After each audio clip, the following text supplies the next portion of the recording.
Padronização no supply chain ainda faz sentido em um mundo onde o consumidor exige flexibilidade? O varejo pode ser flexível sem perder eficiência? Descubra como enfrentar esse desafio aqui na Prosa com Betália. Bem-vinda, bem-vindo a mais uma Prosa com Betália. Prosa cada vez mais fantástica, onde as pessoas que aqui comparecem compartilham os seus conhecimentos e as suas experiências. Olha a prosa que nós estamos trazendo hoje. Flexibilidade em supply chain, adaptando-se ao ritmo do consumidor. A busca por eficiência e padronização sempre foi um pilar do supply chain, mas em um mundo onde o consumidor está cada vez mais empoderado e com hábitos de compra em constante mudança, será que essa rigidez ainda faz sentido? Como conciliar processos estruturados com a necessidade de flexibilidade para responder a imprevistos, sazonalidades e novas exigências do mercado? Nesta prosa com Bertalha, vamos explorar como adaptar a logística ao ritmo do consumidor e transformar desafios em oportunidades. Vamos refletir sobre esse tema fascinante e importante aqui na prosa com Bertalha, onde a educação e os negócios caminham juntos para trazer muito mais inspiração à sua jornada. E eu tenho o privilégio de trazer aqui para a Prosa com Bertalha o meu amigo Marcelo Lopes, ele que é um executivo com ampla experiência em supply chain e logística, atuando em grandes empresas como Carrefour, Via Varejo e Grupo Pão de Açúcar, especialista em reestruturação, otimização de processos e tecnologia, tem visão estratégica do varejo e foco em desenvolvimento de equipes, excelência operacional e inovação, sempre orientado a resultados e adaptação a cenários desafiadores. Olha só que honra, que orgulho trazer aqui o Marcelo para bater um papo, para fazer uma prosa com Bertalha. Marcelo, meu caro amigo, seja muito bem-vindo à Prosa com Bertalha. Primeiro, dizer que o prazer é todo meu, todo orgulhoso de poder estar conversando e prosear contigo, professor. Já olhei e acompanho vocês, o canal, enfim, é muito bacana. E como a gente estava comentando aqui, eu estava esperando a minha vez. Ah, que bom que minha vez chegou. Vamos lá, tentar contribuir e ajudar aí. Tenho certeza que vai ser muito bacana.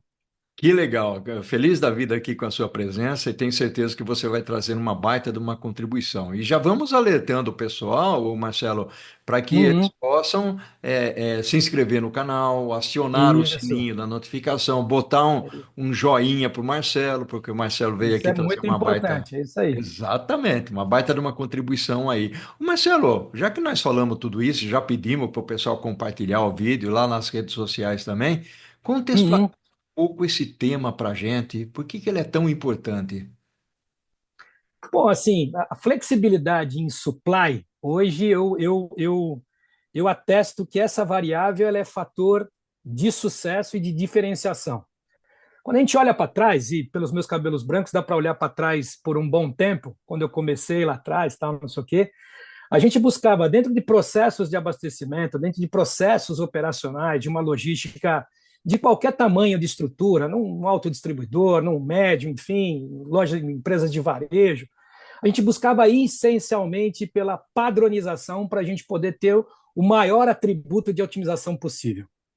E com isso, assim, o cliente final, seja a loja, o consumidor, ele estava disposto e disponível a receber serviços de um sistema altamente padronizado, porque isso produziria custo baixo.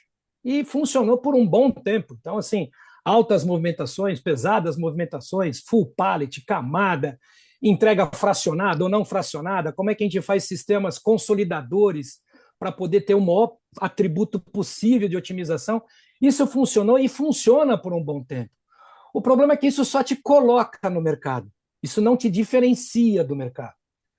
E hoje em dia, quando você olha o outro lado da moeda aqui, né? O empoderamento que a gente tem dos consumidores, dos clientes, enfim, ele pode fazer, tomar decisões na palma da sua mão, ele pode consumir onde ele quiser, da forma que ele quiser, ele pode ter relações com as suas marcas da maneira que melhor atende às suas necessidades. Para você ter uma ideia, professor, assim, ó, hoje, em média, olhando o varejo alimentar, a gente tem na jornada do cliente, para ele abastecer toda a sua necessidade, ele vai de 5 a 7 pontos diferentes. 5 a 7 pontos diferentes, formatos diferentes, serviços diferentes para poder fechar a compra dele. Se a gente não tiver conectado nessa necessidade, identificar oportunidades e trazer para aquela robustez patronizada serviços mais flexíveis, você fica fora do mercado. Você está fora disso. Então, assim, eu diria que hoje, buscar a flexibilidade máxima através de novos processos, novas parcerias, inclusão de novas tecnologias, ele é fator importantíssimo para sucesso de uma cadeia de abastecimento bastante eficiente. E, de novo, quando eu olho para trás, o nosso maior atributo era um centro gerador de custo, e quanto menor custo, melhor. Hoje em dia, o papel do supply não é mais de gerir só custo, mas de agregar receita, agregar valor à sua atividade também.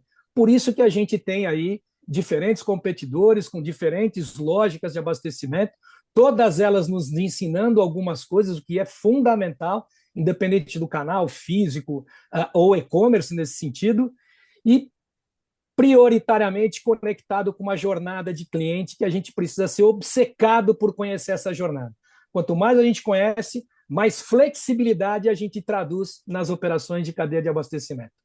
Ah, que fantástico! Que legal essa introdução que você trouxe aí. Aliás, aqui um alertazinho. Escrevi um artigo essa semana aqui sobre Uhum. o supply chain centrado no cliente. Um artigo bastante legal. Isso, Pessoal, procurem lá no isso aí. LinkedIn que vão encontrar. E quando você fala de empoderamento do consumidor, eu queria explorar um pouquinho mais esse lado aí, o Marcelo. Como que a flexibilidade na cadeia de suprimentos, ela pode, de certa forma, atender essa demanda sem comprometer a eficiência operacional? Excelente ponto, e eu acho que ela não compromete. Ela te dá dimensão real do que é necessário fazer numa cadeia de abastecimento. E assim, né? Hoje eu estou como responsável de supply do Grupo Carrefour Brasil, um ecossistema bastante empoderado entre centrais de distribuições, diferentes formatos de loja, desde proximidade até o cash and carry. E no passado, quando a gente olhava essa cadeia para poder oferecer serviços, ele era natural que a gente imaginasse que o serviço ele seria disposto de uma central de distribuição. Hoje em dia, não mais isso. Hoje em dia, a gente tem um outro papel da loja de varejo. Do varejo alimentar, ele não é responsável só como um ponto onde os nossos clientes vão, buscam os seus produtos, passam num PDV, tem uma área arrumada, uma loja bonita, bom atendimento, alta produtividade, com um custo acessível bacana e provendo o seu serviço. Hoje em dia, a loja ela tem um poder de ser um hub logístico também, entre outras atividades finais. Então, assim, a gente começa a disponibilizar uma loja como um mini CD também, podendo oferecer serviços de última milha, partindo daquela loja, podendo oferecer serviços onde ele compra pela internet e retira na loja mais próxima para poder sanar a sua atividade. Então, assim, quando você explora esse empoderamento e entra dentro desse ecossistema de decisão do cliente, você começa a chamar o que eu gosto internamente aqui no Carrefour de suar os nossos ativos. Os nossos ativos, as caixas operacionais, os CDs, centrais de distribuição, as nossas lojas, que também são caixas operacionais, elas têm que ser suadas com o maior nível de serviço possível, porque através desses níveis de serviço é que você começa a também padronizar o que são soluções comuns, seja de CD, seja de loja, ou seja na entrega de última milha. Então, assim, esse empoderamento do cliente exigiu esse suor do ativo que a gente coloca hoje dentro do nosso ecossistema. Se eu fosse esperar, deixa eu pensar nisso, tudo bem, vai. Com a pandemia, isso acelerou o pensamento digital. A gente navegou 5 meses, o que demoraria 50 anos, talvez, nesse sentido. Mas quando a gente está conectado numa logística centrada ao cliente, estes inputs eles são fantásticos para você cada vez mais dar passos seguidos, né, passos conscientes de como você consegue agregar valor, ser um diferencial competitivo e sanar a expectativa de todos os nossos clientes. Uau, muito legal, que bacana, bacana demais aí. E você falou ali no comecinho, você estava explorando um Hum, lado dos cabelos brancos, né? Aqui também, cabelo branco e barba branca, né? é É, isso aí. a parte de gestão, principalmente a gestão de custos, redução de custos e tudo mais. Eu queria trazer um viés aqui para a nossa conversa, que é o modelo mental da padronização. Muitas vezes nós buscamos padronizar para ser eficiente. Mas isso, eventualmente, pode até engessar os processos. E aí, quando nós falamos de flexibilidade, muitas vezes a padronização, em alguns momentos, ajuda, em outros momentos, atrapalha. Como equilibrar a padronização e a adaptação nesse contexto que nós estamos conversando aqui, Marcelo? Professor, deixa eu fazer uma reflexão bastante importante, é uma reflexão mais pessoal em função dos anos que eu participo dessa atividade, que eu sou apaixonado e gosto muito, enfim. É óbvio que a gente não pode desprezar qualquer tipo de padronização. A padronização ela te traz a robustez em processos, ela te dá diluição de custo, ela te dá movimentação. É óbvio que a gente não pode fazer isso. Mas a reflexão que eu trago é a seguinte, assim, dentro de uma cadeia de abastecimento onde a gente não tem controle de 100% das variáveis, né? O imponderável sempre acontece. A gente, por mais que a gente se coloque foco, eu coloco muito foco nisso, numa robustez de planejamento, porque eu acho que a gente ganha jogo no planejamento, e o planejamento é o exercício de errar cada vez menos, mas na ciência de que você sempre vai errar alguma coisa, e que bom, porque você vai aprendendo, esse é o retrabalho de um bom planejamento. Então, toda vez que a gente pensa nisso, nesta padronização, e ela é bastante importante, ela te dá uma visibilidade de poder de reação, professor. E essa é a reflexão que eu faço. Quando eu uno as nossas capacidades padronizadas, mais a necessidade de flexibilização, seja no sentido de suar o nosso ativo, oferecer novos serviços, enfim, porque está conectado com a jornada do cliente, eu vou além de reagir. A gente vai para um modelo de antecipar. Então, a padronização, ela te dá uma formatação de otimização bastante importante, mas que te dá aí uma ambição de eu vou reagir a algo imponderável. A flexibilização, não. O imponderável acontece, mas eu antecipo ele. Uhum. Ele está na minha linha de decisão que aquilo pode acontecer, que aquilo pode mudar, que um concorrente ao lado da minha loja pode vir com um preço menor, ele pode ofertar um outro produto, a gente pode ter uma escassez, a gente pode ter algo, outra, tomara que não, mas outra enchente no Rio Grande do Sul, outra seca em Manaus, onde a gente não pode, não consegue passar com os caminhões atravessando o rio. Enfim, este imponderável ele acaba sendo, para as logísticas mais flexíveis, ela te dá um poder não só de reação, mas de antecipação daquilo que você não controla. Então, assim, equilibrar estas duas variáveis, eu não acho que é somente fator de sucesso. Ele é necessário para você poder fazer a gestão daquilo que você não controla 100%. Então, cada Uau! vez mais buscar um nível alto de padronização, mas com variáveis de flexibilização dentro dessa cadeia como um todo. Muito bacana, gostei muito da perspectiva que você trouxe, é realmente muito, muito válida e uma contribuição enorme para a nossa comunidade aqui, principalmente as pessoas de supply chain que assistem aqui às nossas prosas. Tem um outro ponto que eu queria trazer, até fazendo uma conexão com isso que você trouxe, e usando até a palavra imponderável, eu vou substituir por ruptura, tá? Dentro do contexto todo. E existe um ritual de compras no varejo, né? Como padaria, açougue e itens de necessidade diária. Como que a logística se ajusta para garantir disponibilidade e evitar rupturas dentro desse contexto que nós estamos trazendo aqui?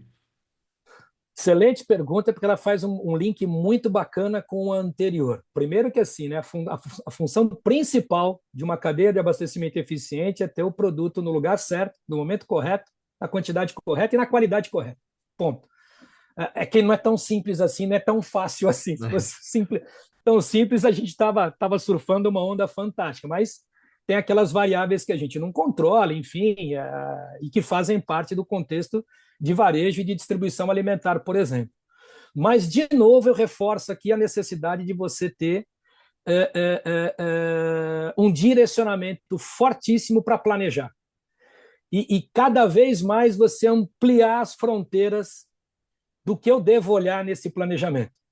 Fazendo uma alusão do passado, no passado as principais variações, ou pelo menos as principais variáveis para consolidar um planejamento, sendo bem superficial, lógico que não são essas, era o volume de venda diário frente ao budget previsto para aquilo. Passou no PDV, eu vou lá, recalculo o meu algoritmo de abastecimento, ligo a automação disso e a gente só vai monitorando se a execução operacional está funcionando ou não.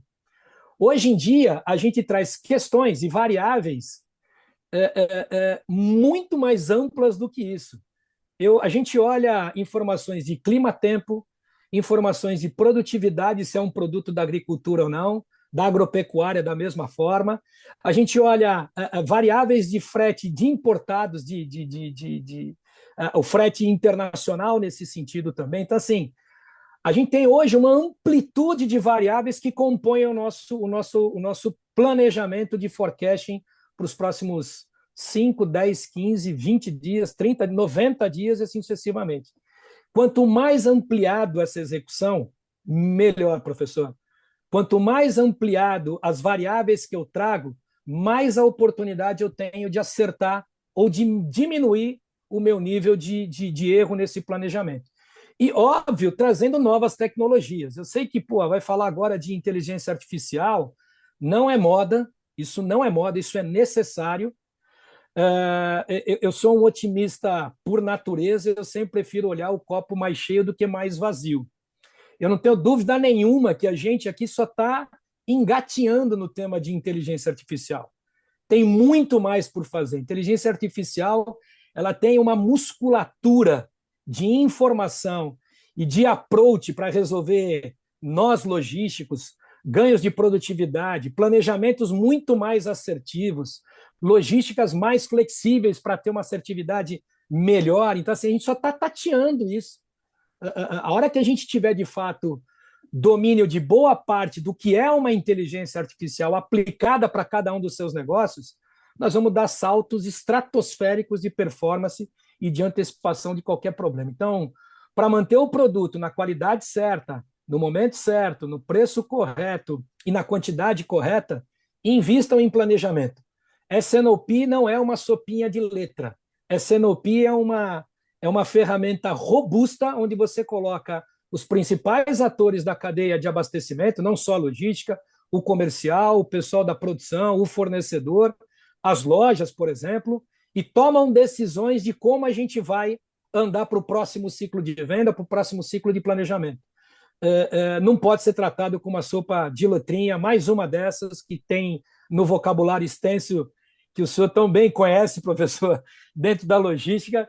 Então, assim, a gente tem que exercer isso com muita profundidade.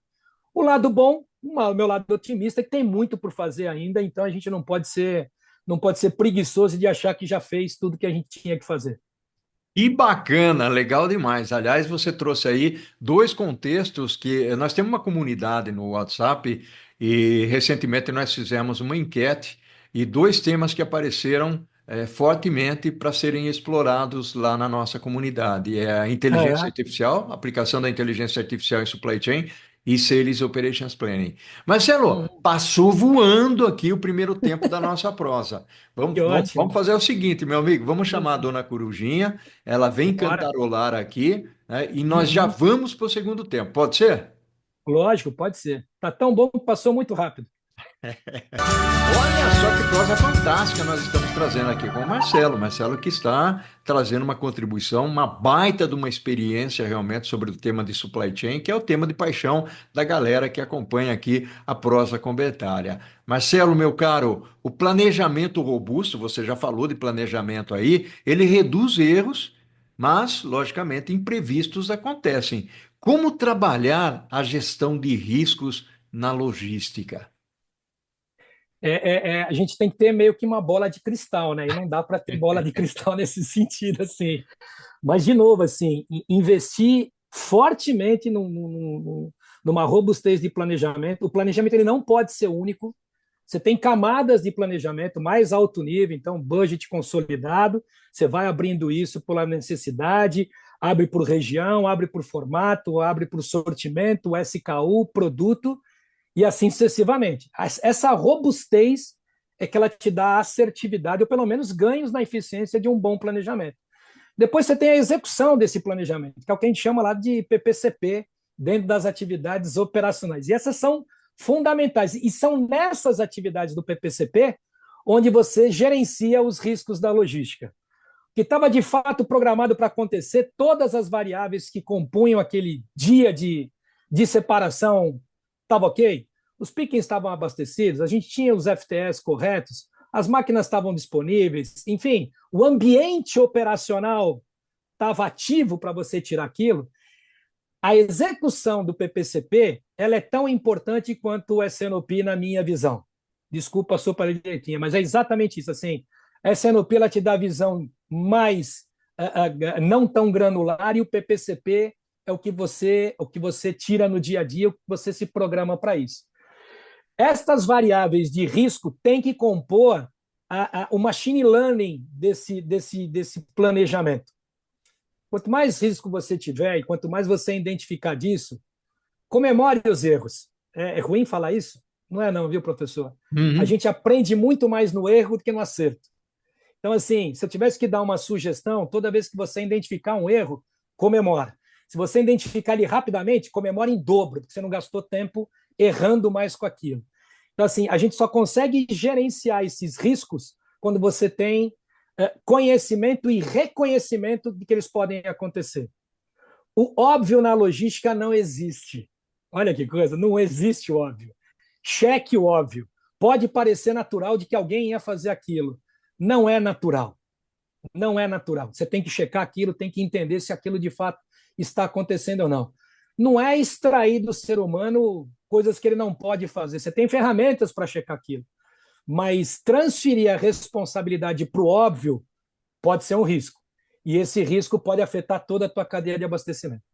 Ah, fantástico! Gostei muito dessa expressão, dessa frase que você usou aí, de que o óbvio na logística não existe, né? É É uma, isso aí, uma é isso frase que a aí. gente deve usar constantemente. Por falar nisso, Constantemente. você tocou em Hum, alguns aspectos aí que me chamaram muita atenção. Nós temos que ter gente hum, preparada para poder fazer todos esses trabalhos, tal. E normalmente eu deixo para falar de pessoas no final, mas eu quero falar agora, né?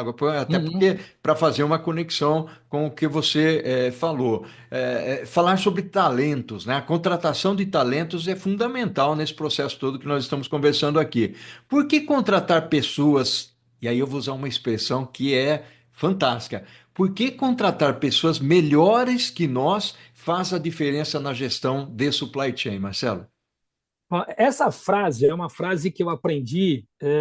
Eu tive muita sorte na vida, viu, professor? Assim, passei 19 anos lá em GPA e Via Varejo, antes desses 7 de Carrefour agora, e eu tive a oportunidade e a graça de trabalhar diretamente com a Abílio por 6 anos.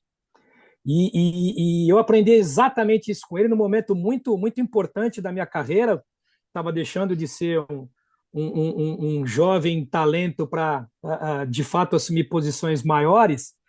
E naquela ocasião, assim, a minha mentalidade é de que se eu tivesse uma pessoa que brilhasse mais do que eu dentro do meu time, era um risco. Pô, Hum. eu não posso ter isso, senão ele será promovido, eu não serei e tal, não sei o quê. E numa ocasião eu tive a oportunidade de participar de um workshop com Jim Collins nos Estados Unidos, onde o Abílio levou parte da diretoria. E lá, né, a gente discutiu bastante isso, que primeiro você identifica quem é a pessoa, quais são os atributos, quais são os valores, qual é o conhecimento técnico, né? E depois você coloca na cadeira, depois é o quê. Então, primeiro é o quem e depois é o quê. E não faz sentido você pesquisar, identificar, recrutar e trazer um grande talento quando você coloca na cadeira certa e tem que ficar dizendo para ele o que deve ser feito. Não faz sentido isso. Assim, não faz sentido. Então, assim, o papel do líder hoje, eu aprendi isso nesse momento, e que bom, porque hoje eu sou muito feliz com isso tudo. Primeiro é que eu trago esse mantra para mim e ele é um fator de sucesso na evolução da minha carreira. Eu tenho que ter sempre um time melhor do que eu, tocando o que precisa ser tocado. Meu papel principal vai ser adequar o que precisa ser feito às estratégias da companhia e mantê-los motivados. E isso é o mais importante, porque é fator principal de sucesso disso você ter inclusão e diversidade, pessoas pensando diferente nisso. Então você tem que se especializar e tem que ter um olhar muito, muito claro de qual é o detalhe e link emocional que você tem que ter com cada um do seu time, porque é ali que você vai motivar essas pessoas. Toda companhia, toda empresa, professor, ela é muito simples, ela é feita de processos, tecnologia e de pessoas. Uhum. Mas o que muda patamar são as pessoas. Você melhora processos através das pessoas, você melhora a tecnologia através das pessoas. Não dá para você ter investimento só em processos, em tecnologia e esquecer as pessoas. O meu mantra é: primeiro invista nas pessoas, depois vai buscar processos ou deixa elas melhorarem os processos e ofereça para elas a tecnologia disponível de melhor qualidade que você tem naquele momento. Uau, que fantástico, muito legal, gostei demais. Aí dá para tirar uma pílula dessa conversa aí, seguramente, né? E tem um ponto aqui, você já falou de inteligência artificial e você trouxe aí o tripézinho, né? A Uhum. parte de processos, tecnologia e pessoas. Eu queria falar um pouquinho mais de tecnologia, porque a tecnologia hoje, a gente fala muito de inteligência artificial, mas ela não se limita à inteligência artificial, tem muita coisa acontecendo em supply chain, nós temos robótica, você usou a palavra machine learning para aprendizado, mas Exato, nós temos exato. ERP, WMS, TMS, uma sopinha de letras por aí, né, que o pessoal já conhece. Como é que você enxerga o futuro da tecnologia e automação dentro dessa flexibilização que nós estamos conversando aqui relacionado ao supply chain, Marcelo? Fator preponderante para o sucesso e para a melhora de performance. Assim, a gente não vai trazer a amplitude do que a oportunidade de flexibilização numa cadeia de abastecimento te oferece, sem de fato ter alavancas tecnológicas para te apoiar nisso. Minha única visão disso, professor, é que assim, primeiro você tem que criticar o processo. Primeiro você tem que criticar altamente o processo para depois identificar quais são as tecnologias que vão mudar aquele processo de patamar. E não ao contrário. E eu já passei por fases da minha vida onde primeiro era a tecnologia e depois o Uhum. processo se adaptava àquela tecnologia. E assim, aí existiram grandes big bangs de troca de RP robustos. Ah, vamos trocar sem nenhum juízo de valor, mas troca o RP in-house por um SAP Retail da vida, um Oracle, um Manhattan, tal, não sei o quê. E aí a gente passa lá 2, 3, 4 anos fazendo tombamento disso e isso não acontece nunca. A minha visão, ela é muito diligente, assim. Primeiro com as pessoas, ter as melhores pessoas para poder criticar esses processos, entendendo desses processos, trazer enables tecnológicos que vão melhorar aquilo. E hoje, graças à globalização, e você deu exemplos específicos disso, robotização, transelevadores, máquinas autônomas dentro de CD, diversos tipos de picking to light, a gente tem voice picking, radiofrequência nos óculos. Agora, a gente tem uma oportunidade imensa, porque o mundo ele é globalizado, você tem acesso à informação em instantes, em real time, que você pode aplicar para aquilo. Mas não dá para você enxergar essa tecnologia como a grande solução sem antes criticar o seu processo. Eu não posso trazer o melhor sistema de robotização e o meu processo ele é todo cruzado, eu estou passando na frente de doca, estou passando na frente de rua, os robôs, por mais autônomos que são, não serão eficientes. Então, primeiro o processo, primeiro as pessoas, quais são as pessoas, dê treinamento, motive, processo e depois aplicar tecnologia para isso. E para você estabelecer a flexibilidade, fator, alavanca de sucesso é você estar awareness de quais são as tecnologias disponíveis no mundo que fazem aderência àquilo que você precisa sanar de uma dor interna que você tenha. Que bacana, fantástico. E Marcelo, vamos voltar um pouquinho para a palavra flexibilidade em supply chain, ou flexibilidade Sim. também na logística, como um fator que é extremamente competitivo no varejo, e mesmo fora dele, né? Como as empresas podem se diferenciar nesse aspecto, embora você já tenha dado umas pinceladas nesse assunto aí. Assim, ó, prioritariamente tem que ser obcecado pelo seu cliente, por quem você atende. Você precisa entender quais são as necessidades, quais são as variáveis tomadoras de decisão para ir na tua loja ou ir num concorrente, para consumir o teu serviço ou do seu concorrente. Você precisa ser obcecado para isso. E você tem ferramentas para isso. Sopa de letrinhas, NPS, verbatins de NPS, escutando o seu cliente quando ele te dá notas, não só notas, mas coloca lá os verbatins dele. E isso é muito rico para você se desafiar e flexibilizar a sua cadeia de abastecimento. CRMs da vida, onde você tem um relacionamento hiperfidelizado, né? Então, assim, é um hiperatendimento quando você tem ferramentas de CRM, porque daí você personifica cada um desses atendimentos para isso. Tal. Partindo do princípio que você tem boa parte desse conhecimento, e eu sempre vou dizer isso, é boa parte desse conhecimento.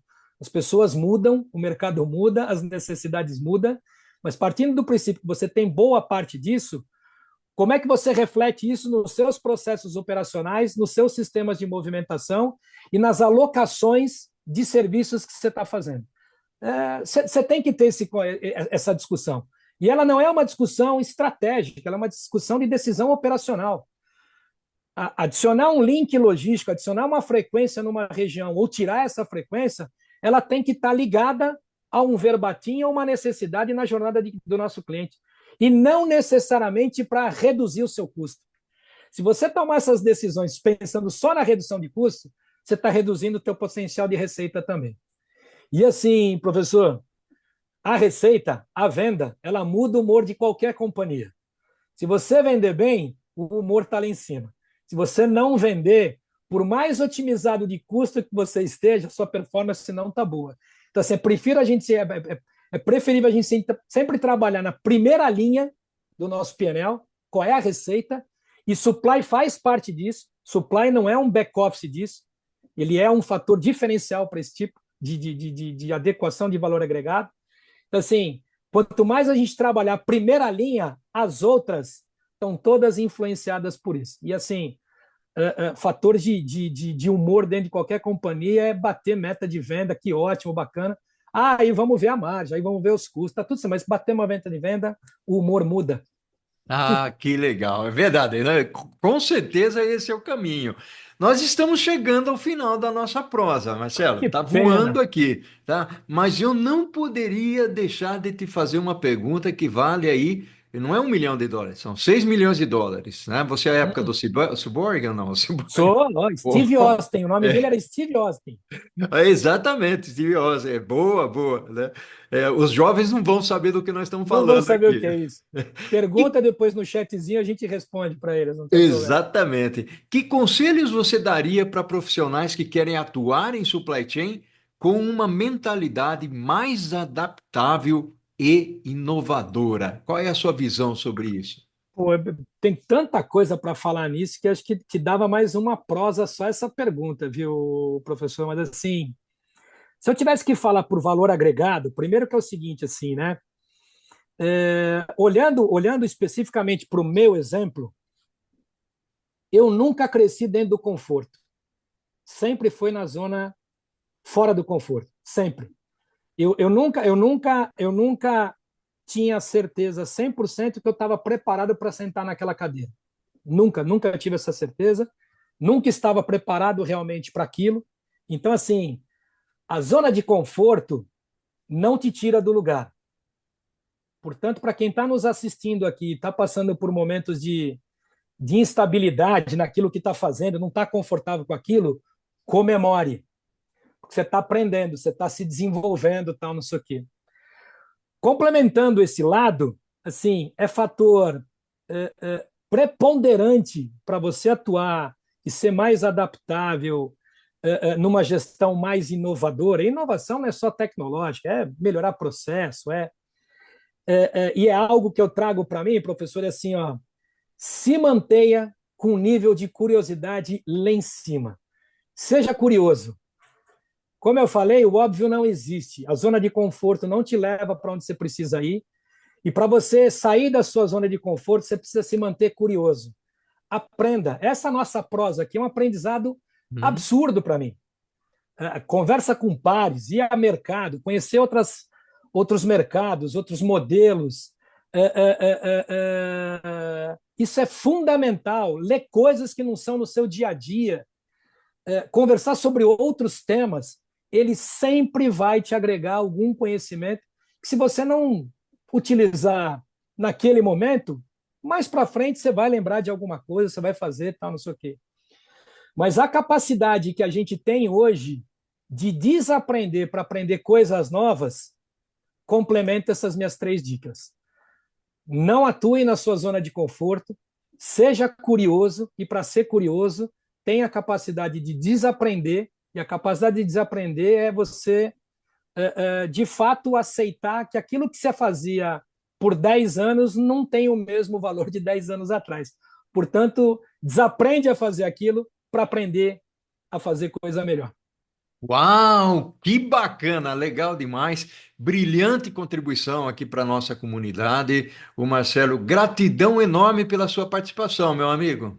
Imagina, eu que acredito, eu que agradeço e, de novo, assim, eu tinha certeza que essa nossa prosa ia ser muito bacana, para mim foi, espero que para todos que nos assistam aí também tenha aí, de alguma forma, produzido alguma reflexão diferente, enfim, olha, isso aqui faz sentido, não faz sentido, também o contraponto, ele é muito bacana para a gente poder evoluir, eu acho que é bacana para caramba, e, de novo, estou super à disposição, professor. Demorou para chegar a minha vez, mas agora que chegou, eu tinha que me empenhar aqui para receber novos convites aí. Obrigado pela oportunidade, foi muito bacana mesmo. Bacana demais, gratidão enorme ao infinito e além, E Marcelo. além, é isso É aí. isso aí. E o que nós fazemos em vida, meu amigo, ecoa na eternidade. Um Eu abração para acredito você. fortemente. Um Tudo abração de a todos, bom. obrigado. Um Tchau, abraço. tchau. Tchau, tchau.